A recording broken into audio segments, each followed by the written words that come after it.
Hello friends, मैं student instrumental method of analysis BP 701T के इस वीडियो में हम लोग यूनिट 3 में methodology of thin layer chromatography के पार्ट 2 में preparation and application of sample के बारे में बात करेंगे। डेवलपमेंट ऑफ द क्रोमेटोग्राम के बारे में बात करेंगे। उसमें हम लोग जो हमारा क्रोमेटोग्राम चैम्बर है उसके बारे में बात करेंगे और हमारी अलग अलग जो टेक्निक है जिससे हम लोग अपने जो क्रोमेटोग्राम है उसका डेवलपमेंट करते हैं उसके बारे में डिटेल में बात करेंगे। और इस वीडियो में हम लोग विजुअलाइजेशन ऑफ कंपोनेंट के बारे में डिटेल में बात करेंगे। मेरा नाम है डॉक्टर महंताब सिंह। तो चलिए शुरू करते हैं। तो अगर हम लोग यहाँ पे थिन लेयर क्रोमेटोग्राफी की जो हमारी मैथडोलॉजी है उसके बारे में बात करते हैं तो इसके पार्ट 1 में हम लोगों ने जो हमारे एड्जॉर्बेंट और मोबाइल फेज है उसके सिलेक्शन के बारे में बात कर लिया था। थिन लेयर क्रोमेटोग्राफी प्लेट के प्रिपरेशन के बारे में बात कर लिया था और थिन लेयर क्रोमेटोग्राफिक प्लेट के एक्टिवेशन के बारे में बात कर लिया था। और इसके पार्ट 2 में आज हम लोग यहाँ पे preparation and application of sample, development of the chromatogram और विजुअलाइजेशन ऑफ कंपोनेंट के बारे में बात करेंगे। और इसका जो अंतिम स्टेप है जो कि कहलाता है इवेल्युएशन ऑफ द क्रोमेटोग्राम, उसके ऊपर मैं एक अलग से जो सेपरेट वीडियो है वो प्रिपेयर करूंगा क्योंकि वो थोड़ा न्यूमेरिकल पार्ट हमारा इसका हो जाता है और उसको प्रॉपरली अच्छे से क्लियर करना, उसको अच्छे से समझना काफ़ी यहाँ पे इम्पॉर्टेंट हो जाता है। तो यहाँ पे जो हमारा है इस पार्ट का पहला स्टेप है वो है preparation and application of the sample. तो जो हमारा सैंपल है जिसमें हमें अलग अलग कंपोनेंट को सेपरेट आउट करना है या उसकी एनालिसिस करनी है, उसको सबसे पहले हम लोग प्रिपेयर करने का काम करते हैं और फिर उसको अपने प्लेट के ऊपर प्रॉपरली अच्छे से अप्लाई करने का काम करते हैं। तो अगर कोई हमारे पास सैंपल होता है जिसकी हमें एनालिसिस करनी होती है, उसको सबसे पहले हम लोग एक सुइटेबल सॉल्वेंट में डिसॉल्व करने का काम करते हैं। और अगर हम लोग बात करते हैं कि सॉल्वेंट हम लोग कौन सा यूज़ करते हैं, तो अधिकतर हम लोग जो हमारे ऑर्गेनिक सॉल्वेंट्स हैं जो कि नॉन पोलर सॉल्वेंट्स होते हैं उनको हम लोग अपने सैंपल को डिसॉल्व करने के लिए यूज़ करते हैं। और ये सॉल्वेंट ऐसे भी होने चाहिए जिनका का बॉइलिंग पॉइंट लो हो, ऐसे सॉल्वेंट को हम लोग यूज़ करते हैं। जैसे कि जब हम लोग उसको प्लेट के ऊपर अप्लाई करें तो उसके बाद में सॉल्वेंट हमारा इवापोरेट हो जाए और हमारा सैंपल की एक जो लेयर है वो हमें अपने प्लेट के ऊपर देखने को प्राप्त हो जाए। तो इस तरीके से हम लोग यहाँ पे अधिकतर जो हमारा मेथिल एल्कोहल है, एथिल एल्कोहल है, एसीटोन वगैरह को हम लोग सिंपली यहाँ पे प्रेफर करते हैं। अगर हम लोग जो हमारा सैंपल है उसको प्रिपेयर करने के लिए अगर पोलर सॉल्वेंट को उपयोग करते हैं तो जो हमारे यहाँ पे होते हैं पोलर सॉल्वेंट वो हमें स्प्रेड ज़्यादा होते हुए देखने को मिलते हैं, जो कि हमारे RF की जो वैल्यू है उसको यहाँ पे एडवर्सली अफेक्ट सिंपली कर सकते हैं। हाँ, तो अगर हम लोग यहाँ पे आसान तरीके से बात करते हैं तो इस कंडीशन में क्या है कि अगर ये हमारी प्लेट है तो इस कंडीशन में अगर हम लोग जब हमारा जो होता है नॉन पोलर सॉल्वेंट उसको यूज़ करते हैं और उसके बाद में जब स्पॉट को अप्लाई करते हैं तो फिर हमें जो हमारे यहाँ पे नॉन पोलर सॉल्वेंट है वो कम स्प्रेड होते हैं, जिसके कारण कि हमें एक स्पॉट उसका छोटा सा बनते हुए देखने को मिलता है। और अगर हम लोग जो पोलर सॉल्वेंट हैं उनको उपयोग करेंगे तो उनकी स्प्रेडेबिलिटी ज़्यादा होती है, तो वो फिर हमें यहाँ पे स्प्रेड होते हुए सिंपली देखने को प्राप्त होते हैं। और इसमें हमें जो हमारा यहाँ पे होगा कह सकते हैं डिस्टेंस है उसको हम लोग यहाँ पे फिर हमें कंफ्यूजन हो जाएगा कि हम लोग उसको यहाँ से स्टार्ट करें कि इस प्लेस से स्टार्ट करें और फिर हमारी RF की वैल्यू यहाँ पे सिंपली अफेक्ट होते हुए देखने को मिलती है। तो इसलिए हम लोग अधिकतर अपने जो हमारे सैंपल्स हैं उनको डिसॉल्व करने के लिए नॉन पोलर ऑर्गेनिक सॉल्वेंट्स को जिनका कि बॉइलिंग पॉइंट कम हो उसको सिंपली यहाँ पे उपयोग करते हैं। तो जब हमारा जो सैंपल है वो प्रिपेयर हो जाता है तो फिर हम लोग हमारी जो माइक्रो पिपेट्स होती हैं या जो हमारी माइक्रो यहाँ पे सिरेंजेस हैं उनको हम लोग यूज़ करते हैं और उसके थ्रू हम लोग अपनी जो TLC की प्लेट है उसके ऊपर सैंपल को अप्लाई करने का सिंपली काम करते हैं। और अगर हम लोग बात करते हैं कि अगर हमारी जो यहाँ पे एनालिसिस है अगर ये क्वांटिटेटिव एनालिसिस होती है तो उस कंडीशन में हम लोग जो हमारा यहाँ पे होता है माइक्रो, हमारी यहाँ पे वो सिरेंजेस हैं और हम लोग इसको भी इंक्लूड कर सकते हैं। जो हमारी यहाँ पे होती हैं माइक्रो पिपेट्स होती हैं उनको अधिकतर हम लोग यहाँ पे जो हमारा होता है क्वांटिटेटिव एनालिसिस उसके लिए उपयोग करते हैं। बट अगर हम लोग क्वालिटेटिव एनालिसिस के बारे में बात करते हैं तो फिर यहाँ पे हम लोग अधिकतर कैपिलरीज को उपयोग करते हैं। तो क्वांटिटेटिव अगर हमारी एनालिसिस है तो हमें इस चीज़ का पता होना चाहिए कि हमने कितने सैंपल को अप्लाई किया है, तो उसलिए हम लोग यहाँ पे जो हमारा माइक्रो यहाँ पे वो सिरेंजेज हैं उनको उपयोग करते हैं और एक निश्चित अमाउंट अपने सैंपल का प्लेट के ऊपर अप्लाई करते हैं। और अगर हमारा एनालिसिस यहाँ पे केवल क्वालिटेटिव होता है, मीन्स उसमें कौन कौन से कंपोनेंट हैं उन्हीं को बस पता करना होता है, क्वांटिटी हमें रिक्वायर्ड नहीं होती है, तो फिर हम लोग अधिकतर कैपिलरीज को अपने सैंपल्स को प्लेट के ऊपर अप्लाई करने के लिए यूज़ करते हैं। उसके बाद में जो हमारा यहाँ पे कह सकते हैं कि हम लोग पेंसिल वगैरह को उपयोग करते हैं और हमारे प्लेट्स के ऊपर जो हमारी लाइन ऑफ ओरिजिन है उसको सिंपली मार्क करने का काम करते हैं। और यहाँ पे हम लोग इस चीज़ का ध्यान रखते हैं कि जो हमारा प्लेट का एंड है उससे अप्रॉक्सीमेटली 1 से 2 सेंटीमीटर डिस्टेंस पे ही हम लोग अपना जो लाइन ऑफ ओरिजिन है उसको सिंपली मार्क करने का काम करते हैं। तो इस कंडीशन में अगर हमें स्पॉट यहाँ पे अप्लाई करना है तो हम लोग एक लेंगे, यहाँ पे कह सकते हैं पेंसिल लेंगे और यहाँ पे एक मार्क कर देंगे। तो ये हमारा लाइन ऑफ जो ओरिजिन है वो यहाँ पे कहलाता है। और ये जो हमारा एंड है प्लेट का उससे हम लोग अप्रॉक्सीमेटली यहाँ पे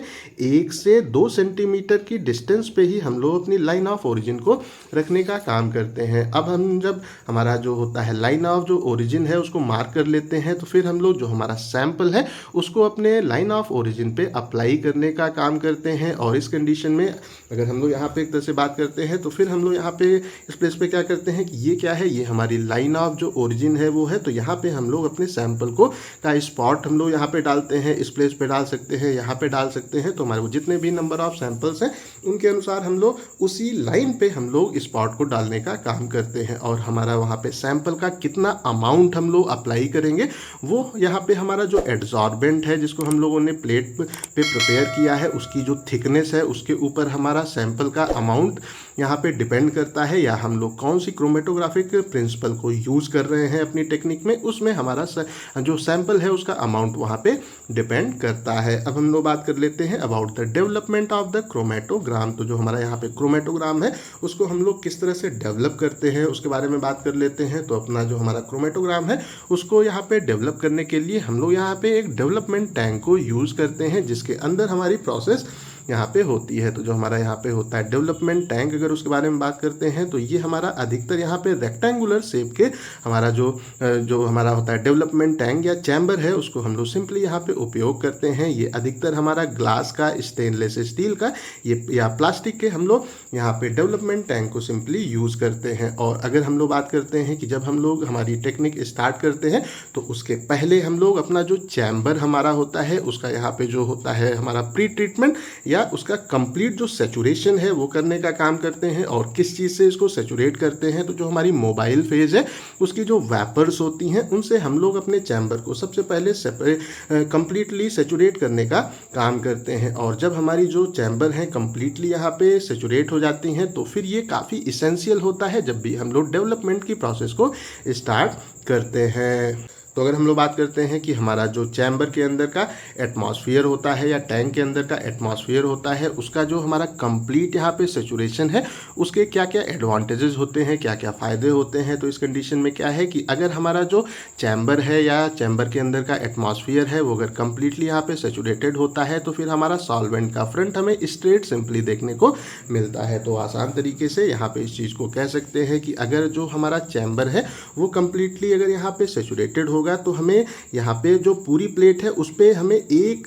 स्ट्रेट लाइन में सॉल्वेंट का मूवमेंट देखने को प्राप्त होगा। और अगर ये कम्प्लीटली सेचुरेटेड अगर वो नहीं होगा तो फिर हमें इस तरह से जो हमारा यहाँ पे सॉल्वेंट है उसका मूवमेंट देखने को प्राप्त होगा। वो किसी प्लेस पे वो ऊपर निकल जाएगा और वो किसी प्लेस पे वो यहाँ पे नीचे वो रह जाएगा। तो ये हमें यहाँ पे देखने को प्राप्त होगा। उसके बाद में अगर हम लोग अपना जो चैम्बर है उसको कम्प्लीटली यहाँ पे सेचुरेटेड कर देते हैं तो उस कंडीशन में हमारा जो डेवलपमेंट का टाइम होता है वो भी हमें रिड्यूस होते हुए देखने को मिलता है। ये अप्रॉक्सीमेटली कह सकते हैं कि 1/3 हमें डेवलपमेंट का टाइम रिड्यूस होते हुए देखने को मिलता है। और इसका हमारा जो अगला यहाँ पे एडवांटेज है वो ये है कि फिर हमारा अगर हमारा जो चैम्बर है कम्प्लीटली सेचुरेटेड होता है तो जो हमारे RF की वैल्यू है हमें रिप्रोड्यूसिबल वैल्यूज़ बार बार देखने को मिलती है। अब हम लोग अपना जो हमारा यहाँ पे होता है डेवलपमेंट उसकी जो अलग अलग टेक्निक्स हैं उनके बारे में बात कर लेते हैं। तो जब हमारा जो चैम्बर है प्रिपेयर हो जाता है कम्प्लीटली वो वहाँ पे सेचुरेटेड हो जाता है तो फिर हम लोग अलग अलग टेक्निक को यूज़ करके अपने क्रोमेटोग्राम को डेवलप करने का काम करते हैं। तो इसमें जो हमारा सबसे पहला है और सबसे ज़्यादा यूज़ होने वाला है वो है हमारा असेंडिंग और वर्टिकल डेवलपमेंट। तो इसमें अगर हम लोग इसके बारे में बात करते हैं तो ये जो हमारा ये कंटेनर है ये हमारा सिंपली जो डेवलपमेंट टैंक है वो कहलाता है। ये जो हमारी है ये है हमारा that is called the chromatographic plate है जिसके ऊपर हमने सैंपल को अप्लाई किया है। ये जो हमारा इसके वो नीचे हम बात करते हैं तो ये हमारा जो सॉल्वेंट सिस्टम है या मोबाइल फेज है वो हम लोग कहते हैं, और इसको हम लोग यहाँ पे लिड से क्लोज करने का काम करते हैं, जिससे कि इसके अंदर का जो एटमॉस्फेयर है वो कंप्लीटली जो हमारी मोबाइल फेज की वेपर्स हैं उससे सेचुरेटेड हो जाए। तो अब हम लोग यहाँ पे क्या करते हैं कि अधिकतर जो हमारी प्लेट्स हैं उसको हम लोग 45 डिग्री के एंगल पे अपने चैम्बर के अंदर प्लेस करने का काम करते हैं, और जब हम लोग इसको अंदर प्लेस कर देते हैं तो फिर हमारा जो यहाँ पे मोबाइल फेज है उसका जो हमारा माइग्रेशन है वो हमें यहाँ पे बॉटम से टॉप की ओर होते हुए देखने को मिलता है, और ये कैपिलरी एक्शन के कारण यहाँ पे होता है। तो अब क्या होगा कि हमारा यहाँ पे कैपिलरी एक्शन के कारण हमारा जो सॉल्वेंट का माइग्रेशन या मूवमेंट है वो हमें इस प्लेस पे ये जो हमारा यहाँ पे बॉटम है उससे हमें टॉप की ओर होते हुए देखने को प्राप्त होगा, और जो भी हमारा यहाँ पे सैंपल है उसके अंदर जो सॉल्यूट्स हैं वो हमें यहाँ पे ऊपर की ओर मूव होते हुए देखने को प्राप्त होंगे। तो ये हमारी जो टेक्निक है ये हम लोग सबसे ज़्यादा अपनी लैब्स वगैरह में भी इसी टेक्निक को यूज़ करते हैं। उसके बाद में जो हमारी यहाँ पे अगली जो हमारी टेक्निक है वो हमारा कहलाता है डिसेंडिंग डेवलपमेंट। तो इसको हम लोग अधिकतर जो पेपर क्रोमेटोग्राफी है उसमें अधिकतर यूज़ करते हैं। तो इसमें अगर हम लोग बात करते हैं तो अगेन ये जो हमारा यहाँ पे चैम्बर है ये हमारा कहलाता है वो डेवलपमेंट टैंक यहाँ पे कहलाता है। इसको ऊपर हम लोग जो लिड है उससे अच्छे से क्लोज कर देते हैं, जैसे कि अंदर का जो इन्वायरमेंट है वो वेपर से कंप्लीटली यहाँ पे हो जाए, वो सेचुरेटेड हो जाए। ये हमारी जो प्लेट है वो यहाँ पे होती है, और इसके अंदर जो हमारा यहाँ पे हम अगर ये जो हमारा चीज़ है उसके बारे में बात करते हैं तो ये हमारा सॉल्वेंट का जो होता है वो रिजर्वर वो यहाँ पे होता है। जो मोबाइल फेज है या जो हमारा यहाँ पे होता है सॉल्वेंट सिस्टम उसको हम लोग इसके अंदर प्लेस करने का काम करते हैं, और इसमें हम लोग एक जो फिल्टर पेपर की स्ट्रिप है उसको सिंपली यहाँ पे उपयोग करते हैं। तो यहाँ पे जो हमारा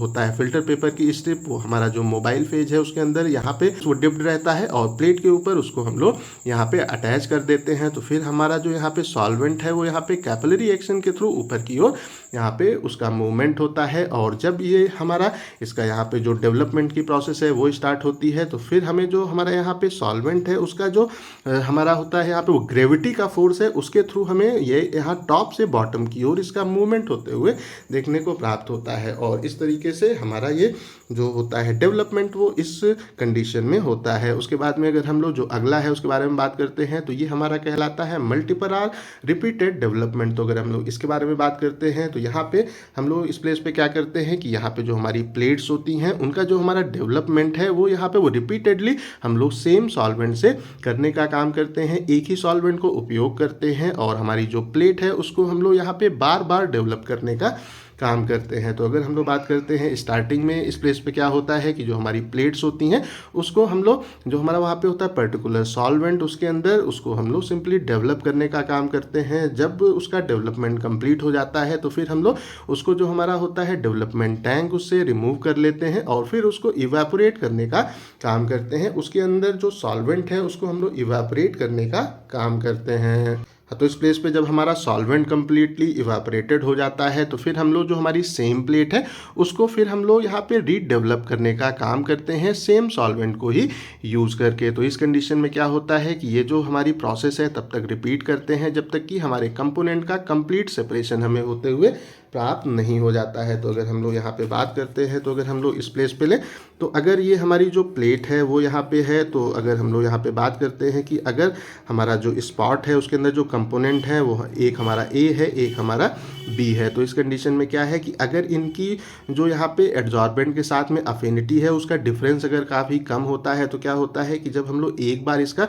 जो डेवलपमेंट है वो करते हैं तो अगर हो सकता है हमें ए यहाँ पे मिल जाए और बी हमें यहाँ पे देखने को मिल जाए। तो इस कंडीशन में इसका कंप्लीट सेपरेशन अभी वो नहीं हुआ, इसको हम लोग फिर से करेंगे इवापोरेट और अगेन हम लोग जो प्रोसेस है उसको स्टार्ट करेंगे। तो अब हो सकता है कि ए हमें यहाँ मिल जाए और जो हमारा बी है वो हमें इस प्लेस पे प्राप्त हो जाए। अभी भी ये एक दूसरे के पास में ही है। जब हम लोग यहाँ पे इसका जो हमारा यहाँ पे होगा सेपरेशन वो फिर से यहाँ पे करेंगे, अगली बार जब हम लोग सॉल्वेंट को यहाँ पे करेंगे रन तो हो सकता है ए हमें यहाँ मिल जाए और बी हमें यहाँ पे मिल जाए। तो इस कंडीशन में अब इनका कंप्लीट सेपरेशन हो गया, तो इसलिए हम लोग यहाँ पे जो हमारा सेम सॉल्वेंट है उसको ही उपयोग करते हैं और अपना जो डेवलपमेंट है उसको हम लोग बार बार करने का काम करते हैं। तो ये हमारी ये टेक्निक है। उसके बाद में अगली अगर जो हम लोग टेक्निक के बारे में बात करते हैं तो ये हमारा यहाँ पे स्टेप वाइज डेवलपमेंट हमारी अगली जो टेक्निक है वो यहाँ पे होती है। तो ये हमारा जो होता है कह सकते हैं कि मल्टीपल या रिपीटेड डेवलपमेंट है, उसी की तरह की हमारी यहाँ पे टेक्निक होती है। बट यहाँ पे हम लोग क्या करते हैं कि जो हमारे यहाँ पे अलग अलग जो रन्स होते हैं हमारे वो सब सीक्वेंट जो यहाँ पे वो रन्स होते हैं उसमें हम लोग अलग अलग सॉल्वेंट को यूज़ करते हैं। तो एक बार हमने वो डेवलपमेंट किया तो वो हमारा सॉल्वेंट कुछ और था, उसके बाद में हम लोगों ने अगेन वो डेवलपमेंट किया तो हमारा जो सॉल्वेंट है वो अगर कुछ और है तो उस कंडीशन में ये हमारा स्टेप वाइज डेवलपमेंट सिंपली कहलाता है। और इस कंडीशन अगर हम लोग इसके बारे में बात करते हैं तो यहाँ पे हम लोग अगर जो हमारे वहाँ पे कह सकते हैं मिक्सचर के अंदर जो हमारे ग्रुप्स हैं अगर उनकी जो प्रॉपर्टी है वो अलग अलग है तो उस कंडीशन में हम लोग अलग अलग सॉल्वेंट्स को सिंपली उपयोग करते हैं। अब हम लोग बात कर लेते हैं कि जो हमारी और भी यहाँ पे वो कुछ वो टेक्निक है जिसमें हमारा जो होता है वो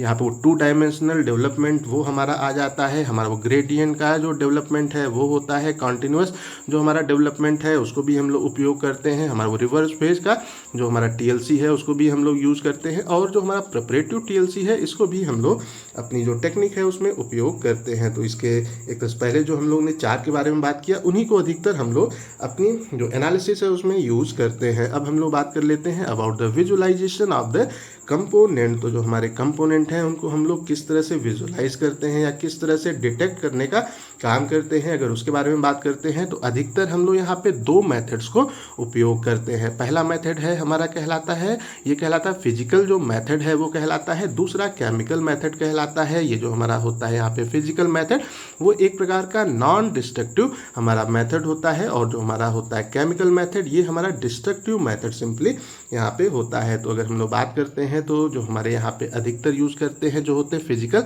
हमारे मेथड्स हैं उसमें क्या होता है कि जो कंपोनेंट हैं वो हमें ख़राब होते हुए देखने को प्राप्त नहीं होते हैं, मीन्स उनका डिस्ट्रक्शन यहाँ पे कह सकते हैं वो नहीं होता है। बट अगर हम लोग केमिकल मेथड के बारे में बात करते हैं तो फिर हमारा जो वहाँ पे कंपोनेंट है वो फिर हमारे जो केमिकल रिएजेंट हैं उनके साथ में रिएक्ट करता है और उसका डिस्ट्रक्शन हमें देखने को मिलता है। तो अगर हम लोग जो हमारे यहाँ पे फिजिकल मेथड है उनके बारे में बात करते हैं तो उसमें हम लोग अल्ट्रा वायलेट जो मेथड है उसको भी उपयोग करते हैं। जो हमारा आयोडीन चैम्बर है उसको भी यहाँ पे हम लोग उपयोग करते हैं, फ्लोरोसेंट कंपाउंड्स को भी उपयोग करते हैं और हमारे वो रेडियो एक्टिव हमारे जो लेबल्ड सब्सटेंस हैं उनको भी हम लोग यहाँ पे उपयोग करते हैं अपने स्पॉट्स को डिटेक्ट करने के लिए। तो अगर हम लोग बात करते हैं कि अगर जो हमारे वहाँ पे कंपोनेंट है वो अल्ट्रा जो वायलेट हमारी रेडिएशन है उसमें अगर कुछ इफेक्ट शो करते हैं तो फिर हम लोग अल्ट्रा वायलेट मेथड को उपयोग करते हैं एब्जॉर्बेंस वगैरह को चेक करने के लिए। आयोडीन वो चैम्बर को हम लोग अगर हमारे कंपोनेंट आयोडीन के साथ में रिएक्ट करते हैं तो इसको हम लोग उपयोग करते हैं। हम लोग जो हमारा एब्जॉर्बेंट है उसमें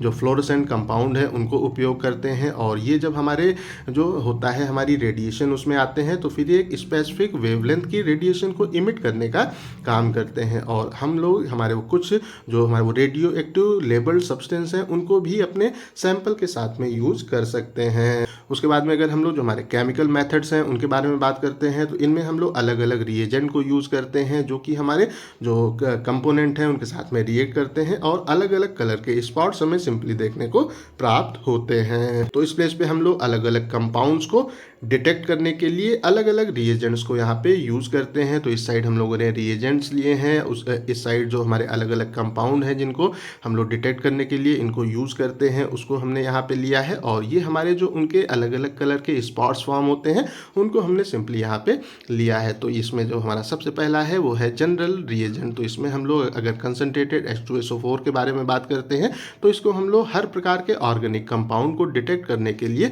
हम लोग कंसनट्रेटेड H2SO4 को उपयोग करते हैं। जब हम लोग कंसनट्रेटेड H2SO4 को अपनी प्लेट्स के ऊपर स्प्रे करते हैं और उसको फिर हीट करते हैं तो फिर हमें वहाँ पे जो ब्राउन से ब्लैक कलर के स्पॉट्स देखने को मिलते हैं अगर उसके अंदर ऑर्गेनिक कंपाउंड्स होते हैं। उसके बाद में अगर हम लोग बात करते हैं कि हमारे यहाँ पे कुछ ऑर्गेनिक कंपाउंड्स ऐसे हैं जो कि अगर जो आयोडीन की वेपर्स हैं उनसे अगर एक्सपोज करते हैं तो फिर हमें वहाँ पे ब्राउन कलर का स्पॉट अपनी प्लेट पे फॉर्म होते हुए देखने को मिलता है। उसके बाद में जो हमारे यहाँ पे कुछ स्पेशल रिएजेंट हैं अगर उनके बारे में बात करते हैं तो अगर हम लोग यहाँ पे इस प्लेस पे देखें तो हमारे जो कार्बोहाइड्रेट्स होते हैं अगर उनके बारे में बात करते हैं तो ये हमारा जो होता है एनिलीन हमारा फैथलेट है, उसके साथ में ये हमें यहाँ पे ग्रे से ब्लैक कलर देते हुए हमें प्राप्त होते हैं। अगर हम लोग जो हमारे ऑर्गेनिक एसिड्स हैं उनके बारे में बात करते हैं तो जो हमारा यहाँ पे होता है ब्रोमोक्रिसॉल ब्लू, उससे हमें एक यहाँ पे येलो कलर का स्पॉट ऑर्गेनिक एसिड्स के द्वारा देखने को मिलता है। अगर हम लोग यहाँ पे जो होता है हमारा वो डाई हल्फेनिल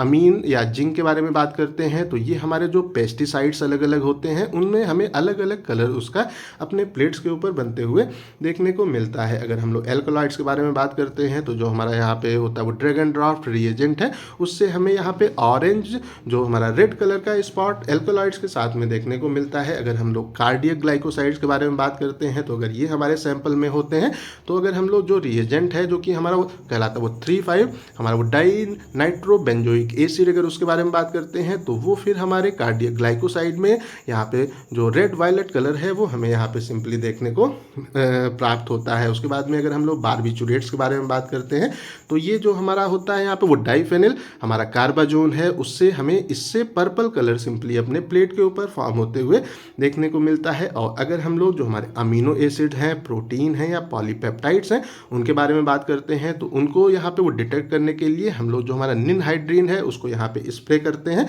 और इससे हमें यहाँ पे कह सकते हैं पिंक टू पर्पल कलर का स्पॉट सिंपली फॉर्म होते हुए देखने को मिलता है। तो अधिकतर जो हम लोग प्रैक्टिकल करते हैं अपनी जो हमारी कॉलेज की लैब्स वगैरह है वहाँ पे प्रैक्टिकल करते हैं तो उसमें हम लोग अधिकतर जो हमारा अमीनो एसिड के सैंपल हैं उनको यहाँ पे यूज़ करते हैं या प्रोटीन के जो सैंपल हैं उनको यहाँ पे उपयोग करते हैं और वहाँ पे हम लोग जो हमारा निनहाइड्रीन है उसको हम लोग सिंपली जो हमारा यहाँ पे होता है वो डिटेक्शन का रिएजेंट उसकी तरह सिंपली इसको यहाँ पे यूज़ करते हैं। तो आप लोग जब कॉलेज में प्रैक्टिकल करेंगे तो आप लोग इसको जब जो थिन लेयर क्रोमेटोग्राफी है उसको जब यहाँ पे अच्छे से परफॉर्म करेंगे अपनी लैब में तो आपको इसका जो पूरा का पूरा कॉन्सेप्ट है वो अच्छे से क्लियर हो जाएगा। तो आई थिंक सो जो हमारा यहाँ पे थिन लेयर क्रोमेटोग्राफी का मेथोडोलॉजी के पार्ट 2 के 3 स्टेप हैं वो अच्छे से क्लियर हो गए होंगे। अगर अभी भी कहीं कोई कंफ्यूजन है तो कमेंट करके पूछ सकते हैं। इस टॉपिक का PDF आपको डिस्क्रिप्शन में मिल जाएगा। इस वीडियो को लाइक करें, अपने दोस्तों के साथ शेयर करें और ऐसे ही वीडियोज़ को देखने के लिए हमारे चैनल को सब्सक्राइब करना बिल्कुल भी ना भूलें और हमारे ऐप को भी इंस्टॉल करना बिल्कुल भी ना भूलें। Thank you.